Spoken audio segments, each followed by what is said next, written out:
আসসালামু আলাইকুম। আপনারা দেখছেন নাজমাল নাদিয়ার রান্নাঘর। আজকে আমি দেখাবো কিভাবে চিংড়ি ভুনা করতে হয়। আমরা যে রেসিপিটা দেখাবো সেটা একদম নতুন, একদম ইউনিক। এটা পেঁয়াজ বাটা দিয়ে রেসিপি করব। আগে কেউ দেখায়নি এমনভাবে। আমার চ্যানেলটি যারা এখনো সাবস্ক্রাইব করেননি তারা এখনই সাবস্ক্রাইব করে নিন আর বেল আইকনটি বাজিয়ে আমার পাশেই থাকুন। আমি এখন রান্নাতে চলে যাব। প্রথমে আমি চিংড়িগুলো কেটে বেছে ধুয়ে লবণ হলুদ দিয়ে মাখিয়ে নিচ্ছি। আমার মাখানো শেষ।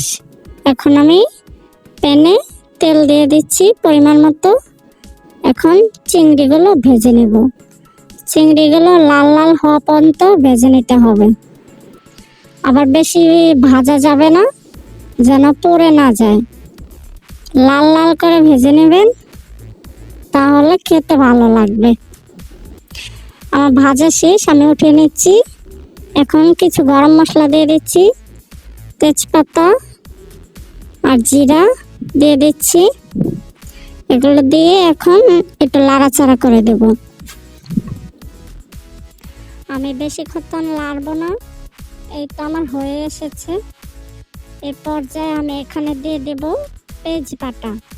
পেঁয়াজ 6 থেকে 7টি পেঁয়াজ আমি কুচি করে সেটি ব্লেন্ডার করে নিয়েছি। আপনারা বেটে নিতে পারেন, তাহলে ভালো হয়। একদম নিবিশ করে বেটে নেবেন, যেন কোনো দানা দানা না থাকে। আর হ্যাঁ, এই চিংড়ি ভুনাতে একটু বেশি পরিমাণ পেঁয়াজ লাগে। পেঁয়াজটা একটু বেশি দিলে গ্রেভিটা অনেক ভালো আসে, খেতে অনেক টেস্ট হয়, অনেক মজা লাগে। আর এটা ইউনিক হওয়ার কারণ হচ্ছে এই পেঁয়াজ বাটা। কোনো চিংড়ি রেসিপিতে পেঁয়াজ বাটা ইউজ করে না, কিন্তু আমরা এটাতে ইউজ করছি। এখন আমি দিয়ে দিচ্ছি আদা রসুন। এখন একসাথে আমি ভেজে নেব। আর এই পেঁয়াজটা কিন্তু অনেকক্ষণ ভেজে নিতে হবে, কারণ এর পেঁয়াজের গন্ধ আছে, সেটা যেন চলে যায় সে পর্যন্ত ভেজে নিতে হবে। আমি এটা অনেকক্ষণ ভেজে নিয়েছি, দেখতেই পাচ্ছেন লাল হয়ে গিয়েছে। এই পর্যায়ে আমি একটু পানি দিয়ে দেব। আর এখানে দিয়ে দেব হলুদ, মরিচ, ধনিয়া গুঁড়া আর পরিমাণ মতো লবণ। এগুলো দিয়ে এখন আমি মশলাটা সুন্দর করে কষিয়ে নেব। মশলাটা যত ভালোভাবে কষবেন, খেতে কিন্তু অনেক ভালো লাগবে, অনেক মজা হবে। আমি মশলাটি কষিয়ে নিচ্ছি। মশলা কষিতে আপনারা যখন দেখবেন যে তেল ছেড়ে দিয়েছে, এই পর্যায়ে এসে আমি চিংড়ি মাছগুলো দিয়ে দিচ্ছি।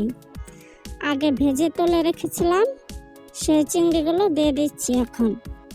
এখন এগুলো একটু ভেজে নিচ্ছি। ভেজে নেওয়ার পরে এখানে ঝোল দিয়ে দিতে হবে।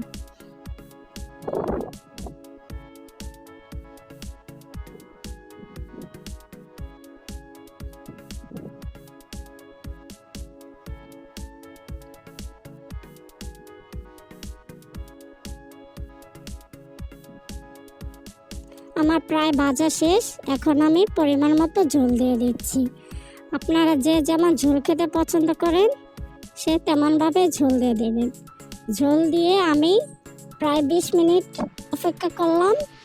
এরপরে আমার ঝোলটা অনেক ঘন হয়ে এসেছে। এই পর্যায়ে আমি ঢাকনাটি উঠিয়ে একটু নাড়াচাড়া করে দিচ্ছি, যেন নিচ দিয়ে না পড়ে যায়। এই পর্যায়ে এসে আমি একটু দিয়ে দিব জিরা গুঁড়া। রান্নাতে অবশ্যই জিরা গুঁড়াটা ব্যবহার করবেন, কারণ ফ্লেভারটা অনেক ভালো আসবে, খেতে মজা লাগবে। আর সাথে দিয়েছি কাঁচামরিচ। আমার হাতে ছিল না ধনিয়া পাতা, তাই দিতে পারলাম না। আপনারা চাইলে ধনিয়া পাতা দিতে পারেন, খেতে কিন্তু ভালো লাগবে দিলে। আমার রান্নাটি কমপ্লিট হয়ে গেল। দেখতে তো পারলেন কত সহজে আমার রান্নাটি কমপ্লিট করে ফেললাম। আপনিও চাইলে এভাবে রান্না করতে পারেন আমার মতো, খেতে কিন্তু খুবই সুস্বাদু হয়। আর এটা কিন্তু বানাতে একদম ঝামেলার কাজ না, একদম সহজ, খুবই মজাদার রেসিপি, খুবই মজা লাগে খেতে। আমি এখন আপনাদেরকে একটু সার্ভ করে দেখাচ্ছি। এখানে চিংড়ির পরিমাণ একটু কম আছে, গ্রেভিটা অনেক ভালো লাগে। গ্রেভিটা আমি বেশি করে রেখেছি। গ্রেভিটাই অনেক মজা হয়েছে। আমি আপনাদেরকে খেয়ে দেখাচ্ছি কেমন হয়েছে। আমি সাথে একটা লেবু নিয়েছি, একটা মরিচ নিয়েছি আর একটু গ্রেভি নিয়ে খেয়ে নিচ্ছি। সত্যি বলতে অনেক ভালো হয়েছিল, যা বলে বোঝানোর মতো না। আমার ভিডিওটি ভালো লেগে থাকলে একটি লাইক করে আমার পাশে থাকুন।